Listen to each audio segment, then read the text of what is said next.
আজকের ভিডিওটা যারা দেখছেন একটু মন দিয়ে শুনুন। আপনি জীবনে এখনও সফলতা পাননি, তাহলে আপনি কী করবেন? আপনি হয়তো পড়াশোনা করছেন, আপনি যে জবে থাকেন তাহলে হয়তো প্রমোশন পাচ্ছেন না, বা আপনি আপনার লাইফে পার্টনার খুঁজে পাচ্ছেন না, তাহলে কী করবেন? শুধু একটাই কথা বলবো, আপনি যাই কিছু করুন না কেন, কনসিস্টেন্সি থাকুন, ধৈর্য ধরুন এবং কাজ করে যান। কেন কনসিস্টেন্সি ইজ দ্য কি অফ সাকসেস। আমি সাকসেস না ফেলিওর এটা ইম্পর্ট্যান্ট না, এটা আপনি এক্সপিরিয়েন্স করতে পারেন আপনার জীবন দিয়ে, যে আমি কথাটা ঠিক বললাম না ভুল বললাম।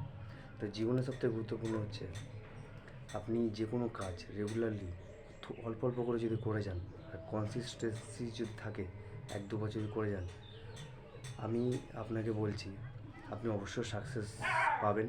আর সাকসেসের পরেও আপনি কাজটা করে যাবেন, তাহলে হয়তো আপনি ওর থেকে আরও উচ্চতর সাকসেসের দিকে এগিয়ে যাবেন। তো যে কোনো কাজ, একটা কাজ ধরুন, 10টা কাজ ধরবেন না, একটা কাজ ধরুন এবং প্রতিদিন অল্প অল্প করে করে যান। আশা করি আপনি সাকসেস পাবেন জীবনে। ধন্যবাদ।